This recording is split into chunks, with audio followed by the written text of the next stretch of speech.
Die landbouekonoom Dawie Maree van FNB Landbou kuier vir 'n slag weer in die ateljee om oor 'n paar ekonomiese verwikkelinge rakende die landbousektor te gesels. So goeiemôre Dawie en hartlik welkom hier by my in die ateljee. Goeiemôre Elsa, is altyd lekker om in die ateljee te kuier. En jy's nou amptelik ook die eerste gas in Grootplaas se nuwe ateljee. So weer eens welkom aan jou, maar kom ons begin met inflasie wat toegeneem het in Maart.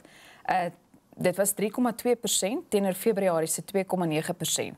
So wat sou jy sê is die redes daarvoor? Elsa, ek dink die twee belangrikste redes is voedselinflasie wat toegeneem het en brandstofinflasie. As ons gaan kyk na kerninflasie, dis nou inflasie uitgesluit daai twee komponente, want dit uiteindelik afgeneem van 2,6 na 2,5%, wat eintlik positief is. Maar as gevolg van die skerp stygings in die brandstofpryse oor tyd en kan ek sê hardnekkige voedselinflasie het dit oor die algemeen toegeneem. En wat is die vooruitsigte vir landboukommoditeite? As ek dink oor die kort termyn, ons sien waar die huidige mieliepryse is, hy's nog steeds hier net so oor die R300.000 'n ton.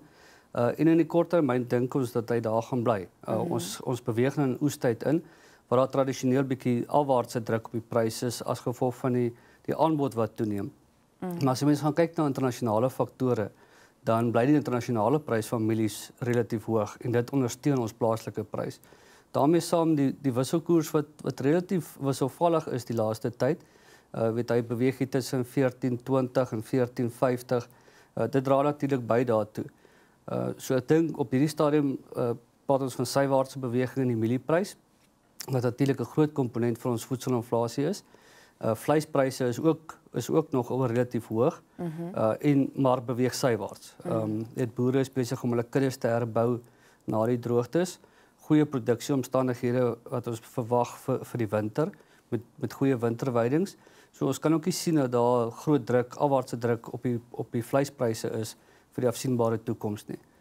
Brandstof natuurlik is die groot probleem. Ja. Waar ons duidelik sien dat daar druk op inflasie is as gevolg van brandstofkostes.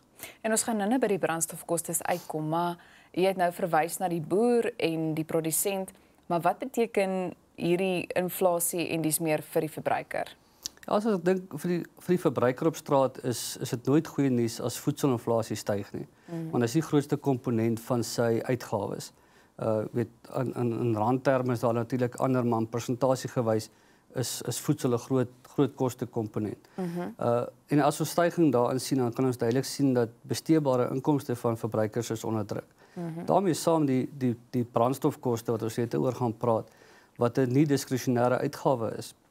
As dit skerp styg, is daar natuurlik nog minder besteedbare inkomste vir die verbruiker en hy kom onder druk.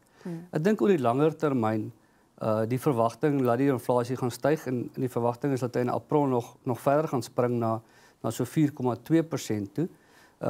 Maar die Reservebank dink ek kyk daarom deur daardie sprong. Hulle kyk na kerninflasie oor die lang termyn, wanneer hulle kyk na rentekoerse.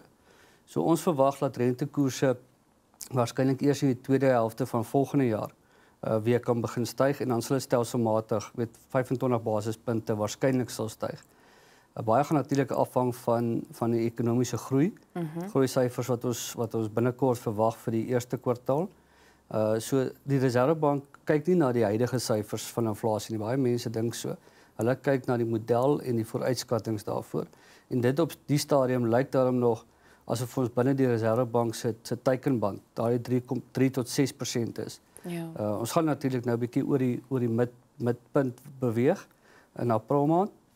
Maar daarna behoort dit dan weer terug te trek na 3,5% toe.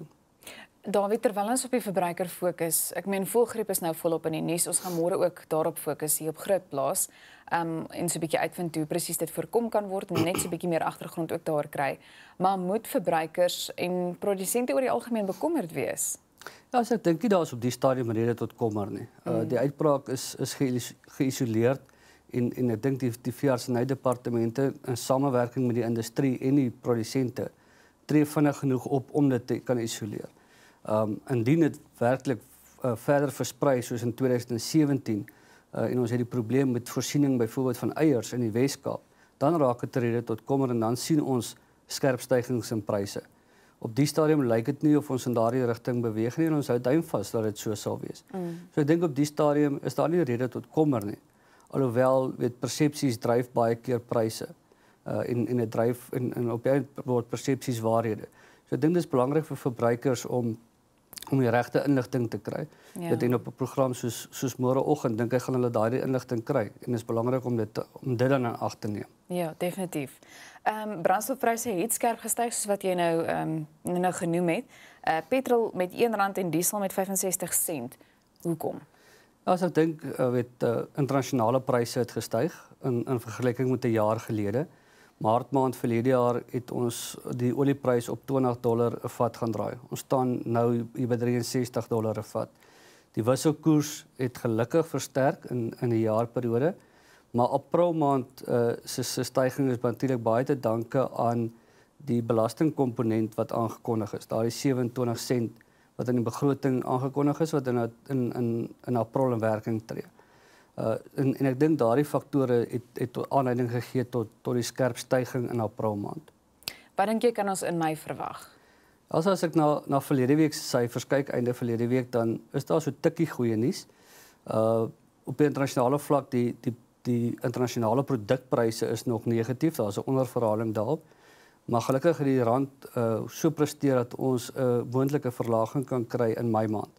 Baie gaan afhang van wat hierdie week nog gaan gebeur. Maar as mens gaan kyk na petrol, so tussen 4 tot 8 sent oorverhaling wat ons daai verligting kan kry en op diesel is ons gelukkig behoort ons so in 'n omgewing van 30 sent per liter te kan kry. Wat regtig op hierdie stadium baie goeie nuus vir die landbousektor sal wees waar ons nou binne strooptyd ingaan. En natuurlik planttyd in die wintergewasse. So vir ons landbouprodusente dink ek is daar goeie nuus daarom aan die einde van die tonnel. Dan wil ek ook vir 'n oomblik stil staan by die Landbank. Wat is die jongste nuus of verwikkelinge rakende daai kwessie? Ja, so die Landbank, ons weet hulle het 'n reddingsboei gekry, maar uit die aard van die saak, daardie goed gaan nie vinnig gebeur nie. Die Landbank het nog 'n klompie interne kwessies wat hulle ook moet uitsorteer. En dan natuurlik dit het 'n impak op die sogenaamde onlenders in landbou. Die landboukoöperasies wat afhanklik was van landbou of Landbank se fondse om dan nou produksiekrediete te verskaf. So dis 'n baie belangrike komponent vir die landbousektor, die Landbank, want hulle het 'n sekere mandaat, 'n ontwikkelingsmandaat ook wat regtig nodig is vir die landbousektor om die landbousektor te verander. Soos hulle daardie mandaat kan uitsorteer en die befondsingslyne kan uitsorteer, dan sal ons weer landboufinansiering kan sien wat werklik tot voordeel van die boer sal wees op die lang termyn. Watter politieke kwessies, hierdie is dalk nou so 'n bietjie van 'n moeilike vraag, jy moet maar sê, maar watter politieke kwessies dink jy het in hierdie stadium die grootste invloed op die landbousektor? As jy het in jou nuusberig verwys na die onteiening sonder vergoeding, die openbare verhore wat gehou is. Die hele onsekerheid rondom dit en waartoe ons beweeg, het plaas werklike demper op landbougroei.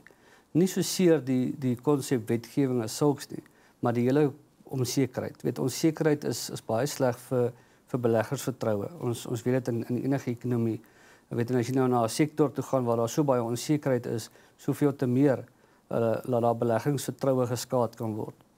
So ek dink dit is seker een van die kwessies wat uitstaan. En dan het die ander kwessies wat maar altyd die klein jakkalsies is, arbeidswetgewing, waterwetgewing, daardie klompie goed nou landbougroei werklik op hierdie stadium. Enige voorspellings wat jy wil waag vir die res van die jaar? Ja, ek dink ons kan uitsien na 'n goeie jaar, 'n goeie produksiejaar in terme van die graanoes wat daar op die land is. Kommoditeitspryse dink ons gaan relatief stabiel bly op hierdie stadium wat goeie nuus is vir produsente in sekere sektore en ander sektore wat afhanklik is van voer soos suiwel en varkbedryf. Hulle word bietjie geknou deur hierdie hoë pryse, maar hulle vind ook maniere om dit te kan oorleef. So ek dink produksieomstandighede positief. Ek dink dit is 'n goeie jaar vir landbou. En landbou gaan hierdie jaar weer eens help om ons ekonomiese groei vooruit te vat. En om daarbey aan te sluit, voedselsekerheid in hierdie stadium? Ja, ek is glad nie bekommerd oor voedselsekerheid nie aan die produsente kant of aan die graankant definitief nie, aan die vleiskant ook nie. So voedselsekerheid sal altyd daar wees. Ja, daar is kommoditeite wat ons natuurlik moet invoer Ons voorsien nie genoeg koring in Suid-Afrika nie. Rys is ons glad nie voorsienend nie, want ons het nie daai produksieomstandighede nie, maar ons het daarom die vermoë om dit te kan invoer. So ek is glad nie bekommerd oor voedselsekerheid nie. Voedselpryse, ja, dit gaan wissel en dit gaan waarskynlik styg. En dit is dalk die enigste rede tot kommer. En dan die algehele invoer- en uitvoermarkte. Baie positief. As ons gaan kyk na ons groot uitvoerkommoditeit sitrus, 'n goeie oes wat ook verwag word. Ons het verlede jaar rekord uitvoere gehad. Die verwagting is dat ons dit gaan voortbou daarop. So aan daardie kant ook baie positief. Dawie, ek dink op die einde van die dag, ons het so 'n ruk gelede het ons met jou gesels oor die hele kwessie rakende Eskom en krag hier in Suid-Afrika. So dalk moet 'n mens net weer daar ook optel en net vinnig wat sê jy in hierdie stadium uitsonder. As ons weet Eskom is 'n probleem, kragvoorsiening is werklik 'n probleem wanneer boere wil ontwikkel, dan sê Eskom vir hulle ons het nie die vermoë om vir hulle ekstra kragpunte te kan voorsien nie as gevolg van die beperkings in kragvoorsiening. So dit is 'n risiko, maar boere is innoverend en hulle belê baie in alternatiewe energie. En ons kan dit duidelik sien, en ons het in Suid-Afrika daardie vermoë om alternatiewe energie te kan opwek. So boere investeer daarin en ek dink hulle sien die langtermyn prentjie daarom ook raak. En dit is tot voordeel van die landbousektor en ek dink in die algemene ekonomie wanneer boere begin investeer in alternatiewe energie. So ek dink in daardie opsig raak boere ook baie meer selfvoorsienend en minder afhanklik van hierdie risiko wat ons het met kragonderbrekings.